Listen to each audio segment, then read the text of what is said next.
Hello, so this is our lecture on stoichiometry. So stoichiometry, it's the beginning step that we're going to do right now, but stoichiometry is just really a fancy word to say math in chemistry. So we're going to learn our first big step in stoichiometry. You guys have already kind of started getting that beginning lesson in stoichiometry as you guys did molar mass. So when we calculated the molar mass and then went from grams to moles and moles to grams, that was kind of a first round of stoichiometry. So we're going to take it even a step further. We're going to talk moles to moles. Okay. So in your chemistry book, there is a section if you need to do a little further reading to understand it a little bit better. And it's on page 359 and writing and using mole ratios, and it's titled mole to mole calculations. And there's a sample problem 12.2 there in your chemistry book. Okay, a couple definitions before we begin. The first one is mole. That is equal to Avogadro's number, which we talked about when we started talking about moles. That's at 6.02 times 10 to the 23rd things. And this time we're also going to add to what the mole could also represent. So moles is also represented as the coefficient in a chemical reaction. And it's in a balanced chemical reaction is the coefficient. And if you don't remember what the coefficient is, it's those numbers that we were able to change right here in the front of your balanced equation. So this 2 and this 2, and of course there's a 1 here, but we don't ever see it, are your coefficients of that balanced equation. We're going to learn how to write a mole ratio as we go through this lecture. And a mole ratio is a conversion factor created from the coefficients of a balanced equation. So you cannot create a mole ratio until you've actually balanced the equation. Okay, so how do you do that? How to create a mole ratio? Well, a mole ratio is created from the coefficients from a balanced equation. Remember, you must balance the equation before you can make the mole ratio. If it's not balanced, it will not be a mole ratio that you can use. So here's an example. So here's our reaction right here, and it's 2 moles of hydrogen sulfide. Remember, these represent moles now. 2 moles of hydrogen sulfide plus 1 mole of oxygen yields 2 moles of sulfur dioxide plus 2 moles of water. Okay. So what is the mole ratio for oxygen to sulfur oxide? So it's asking, we need to figure out the ratio between oxygen and sulfur oxide. Well, there's 2 actual different ways you can write it. Just like we were able to flip-flop the molar mass, we can flip-flop these ratios as well. Any ratio that you use in stoichiometry, you can flip-flop, and it doesn't matter what's on top and what's on bottom. It just really depends on what you're looking for. So we could write it as 1 mole of oxygen, and the 1 comes from right here in front of the oxygen, over 2 moles of sulfur oxide, and the 2 comes right here from the balance equation. Or you could also write it 2 moles of sulfur oxide to 1 mole of oxygen. Either way you write it, it is a correct mole ratio. So why do we convert moles to moles? Well, the first reason is we convert moles of one molecule to moles of another molecule in a chemical reaction to determine the amount of each molecule we need to add to make the reaction occur. Remember, we were talking about rate of reactions back a couple weeks ago. You were learning about how you have to have a certain amount of collisions with a certain amount of energy to actually get that reaction to begin. So you had to have enough to get the activation energy up and over that activated complex to make the reaction begin. Well, how do we do that? And we talked about how we could change it. And one of the things we could change is concentration. We could add more stuff or molecules to a solution or to a liquid to cause that reaction to go. So what does that really mean? Well, if we look at one of the reactions we did in class before we went into this distance learning, I gave you 2 clear solutions. They're at your desk. And I told you to go ahead and mix them. And just add a few drops of one. And when you did, immediately what you saw was this yellow precipitation or yellow snow coming down in the reaction? Well, I caused that reaction to happen because, number one, I went through and calculated what was the concentration or how many moles did I have to put in there of those molecules to make the reaction occur. If I did not put enough of both of them, then you guys would have mixed the liquids and you would have saw nothing because we wouldn't have had enough collisions between those atoms to make the reaction to occur. So I actually used stoichiometry to calculate how many moles of those two molecules did I need. Okay. And one of my favorite examples, of course, here is the 2 moles of hydrogen plus 1 mole of oxygen gives you 2 moles of water. And I used that in our demonstration when I knew that how much I needed to inflate the balloon with hydrogen and oxygen to make sure our reaction occurred. Okay. But you can also use it not just to determine how can I make the reaction occur, how many moles do I need to make it occur, but you can also use it in a different way. You can helps us predict how much of a product will be produced. So if we have one of the reactants and we only have so much of it, well, if we use it, is that going to be enough? How much product am I going to make? And we could use it to predict it. You could also say, I need, let's say, 6 moles of water. Well, I could calculate back to see how many moles of hydrogen, how many moles of oxygen I'm going to need to add together to get those 6 moles of water. So either way could go back and forth, okay? But also, in the real world, my husband uses this all the time. Right now, he's out at plants. And he's working with them to see how he can help them produce more, especially with Kraft and Frito-Lay, those snack foods we all love and that are in our grocery store that everyone's kind of buying up. They need to actually increase production. So how can they do that? And so sometimes the stoichiometry problems play a role in that. All right, let's look at an example. So our first example is going to be with the balance equation, 2 moles of hydrogen sulfide plus 3 moles of oxygen yields 2 moles of sulfur dioxide plus 2 moles of water. So that is our balanced equation. So then we move to our question. It says if we start with 4 moles of oxygen, how many moles of water would be created? Well, the first thing we need to do is think about our mole ratio. So let's create it. So if I look at my question here, it's asking me from oxygen to water. So those are the 2 molecules that I'm going to include in my mole ratio. And of course, I can write it 2 different ways. Well, 3 moles of oxygen, and 3 comes from right here, to 2 moles of water, 2 moles of water. Or you could write 2 moles of water to 3 moles of oxygen. Either way is the mole ratio of oxygen to water. But now we need to start answering our question. And our question was, how many moles of water be created if we started with 4 moles of oxygen? So our first step in this is that we start with our given. And if you remember our conversions way back in first semester when we were doing that from milligrams to grams or centimeters to meters or decimeters, it's pretty much the same idea. We're going to use a conversion and we're going to start with our given. So our given is here, 4 moles of oxygen, and we just got that directly from our question. So we have 4 moles of oxygen. And if you remember, we learned about conversions. We put the units that we have on the bottom and the units we want on the top. So what are the units we're starting with? Remember, 4 is a number, it's not a unit, but moles of oxygen in chemistry is what we would call a unit.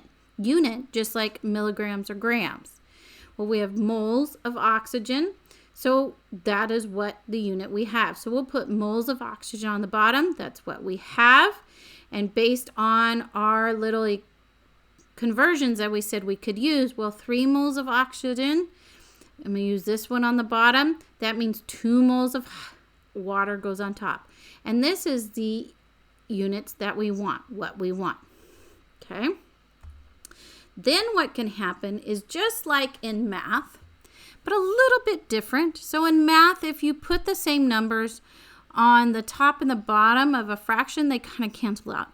Well, in chemistry, we don't really cancel out the numbers. What we do cancel are units. So you can see here it says moles of oxygen, and here it shows moles of oxygen. I can cancel those units. But I don't have anything to cancel my moles of water. But that's great because those are the units I want. So we'll just leave them. Now, there's another rule out there in math, and you guys have probably heard it many times, PEMDAS. And that's you do parentheses and exponents, then multiplication and division, then addition and subtraction. Well, here in chemistry, we don't do a whole lot of addition and subtraction. You did in molar mass. But we do a lot of multiplication and division. And as you do it, you will notice it doesn't matter the order of the multiplication division that you do it, because you can do it in any order and it will work. So then what we look at is that we're just going to read it across. And one of the things you need to realize is that anything on the bottom you will divide by, and anything on the top you will multiply by. So you're going to do it two different ways. You could do 4 times 2, then divided by 3. Or you could do 4 divided by 3 times 2. It gives you the same exact number. So go ahead and plug those into your calculator, and you will see no matter what order you do it in, it's going to come out the same. And you should get 2.67 moles of water. So what does that mean? Well, it means if I start with 4 moles of oxygen, I already know I will make 2.67 moles of water. Let's look at another example. So we're going to go ahead and we're going to use this balanced equation. 1 mole of nitrogen plus 3 moles of hydrogen yields 2 moles of ammonia.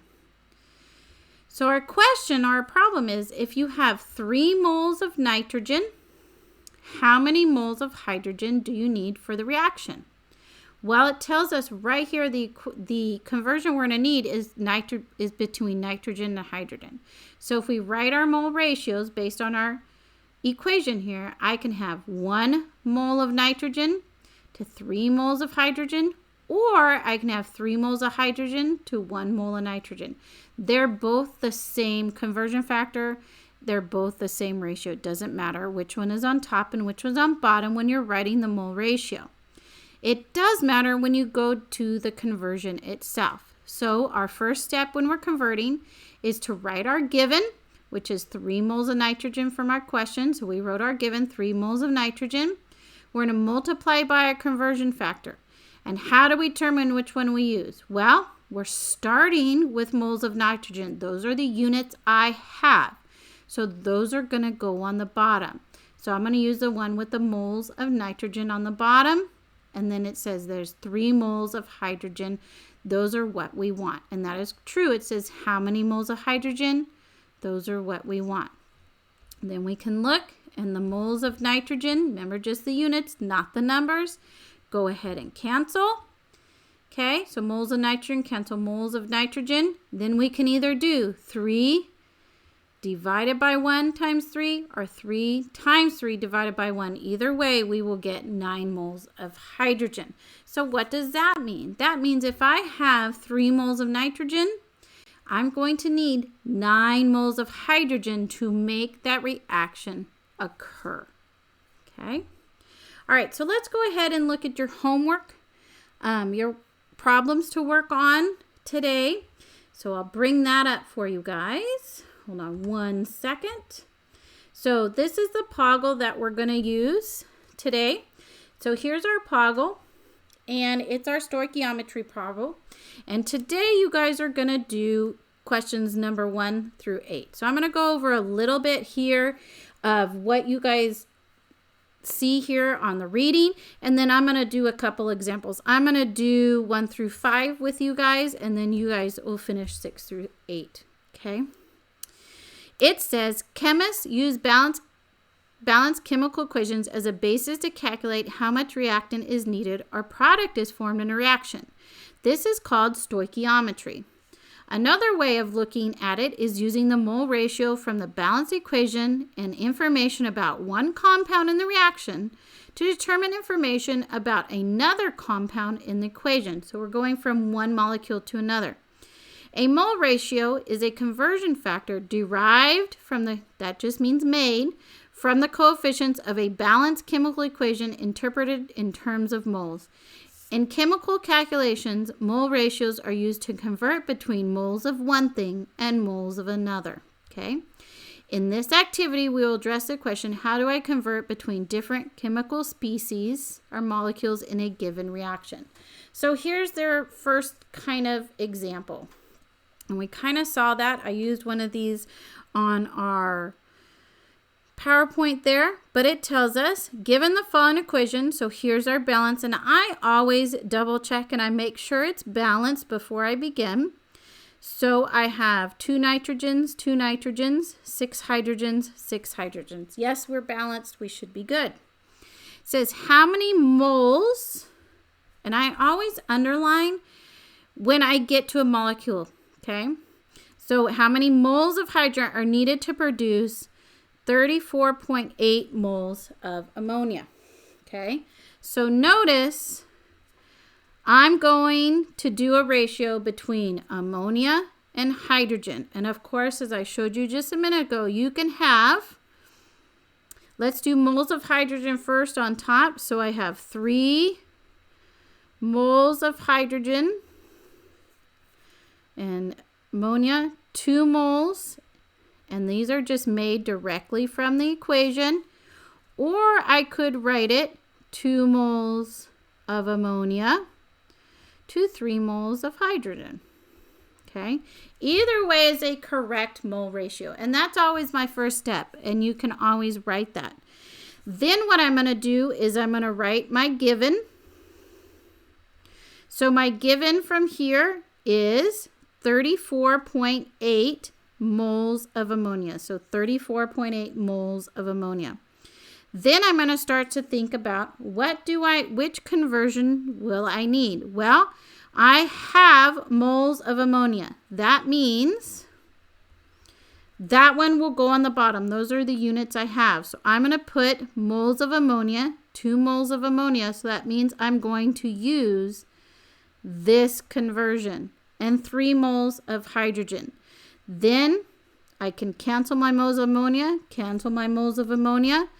34.8 times 3 divided by 2, or 34.8 divided by 2 times 3 will get you 52 moles of hydrogen. So what does that tell me? That means if I need to produce 34.8 moles of ammonia, I need to start with 52.2 moles of hydrogen. Or that reaction is just not going to happen. And I'm not going to get my total 34.8 moles of ammonia. Okay, so let's go ahead and look. Let's look at number 1. Okay. All right, so let's look at number 1 here. Okay, we're going to move the camera out a little bit just so you guys can see. Okay, sorry. Don't want to get you guys like all confused and stuff, but kind of like we do in class. Okay, so key questions. What was the given in the example below? Well, we've already written it. It was 34.8 moles of ammonia. Notice that I'm always writing the molecule so that I'm not confusing what my units are. Where did the 3 moles, and this should have an H on it, 8 hydrogen to 2 moles of ammonia come from? Well, that came from our balanced equation, because that is our mole ratio, and that can only come from our balanced equation. Okay? It says double check to see if 52.2 moles of hydrogen is the correct answer. Show your work. So that's just figuring that out. Okay. Zoom out a little bit for you guys. But you can say, well, yes, because 34.8 divided by 2 times 3, or Okay, 34.8 times 3 divided by 2 equals 52.2. Okay. Yes, it works. All right, how about number 4? It says, what units are mole ratios used to convert between? What should you write with the unit mole to distinguish between moles of one substance and another to ensure proper unit cancellation? So let's start with the first question. What units are mole ratios used to convert between? Okay, they convert moles to moles. That's what we've been talking about. We're going from moles of one molecule to moles of another. Okay, what should you write with the unit moles, M-O-L, to distinguish between moles of one substance and another to ensure proper unit cancellation? And you should be write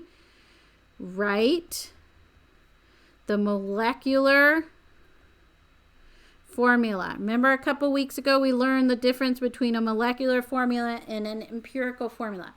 And it said empirical formulas are only used to classify molecules in certain groups. Molecular formulas are used in balanced equations. So we're going to write the molecular formula. Okay, I'm going to do one more for you guys. I'm going to do number 5 here. Okay, and then I'm going to let you guys go ahead and finish up, and I'm just going to do the first 5A, and then you guys are going to finish up 6. You're going to finish up 5B, 6A, B, and C, 7A, B, and C, and 8. Okay, so let's look at this one. So it says, given the following chemical equation, here's our chemical equation. I'm going to check to make sure it's balanced. I have 4 phosphorus. 2 times 2 is 4 phosphorus. I have 5 times 2 is 10 oxygens. And 2 times 5 is 10 oxygens. Yes, it is balanced. So how many moles of phosphorus oxide are formed from 3.4 moles of oxygen? Well, I have moles, that, and moles of oxygen. Show the math below. So the first thing we're going to do is we're going to set up our mole ratios. So I'm going to say how many moles. It's moles of phosphorus oxide to moles of oxygen. So I'm going to write them out here. Okay. And I'm going to look at my mole ratios, and I'm going to put, that's 2 moles of phosphorus oxide. So I'll put 2 moles. And yes, you need to write the unit or the molecular formula. We just talked about that.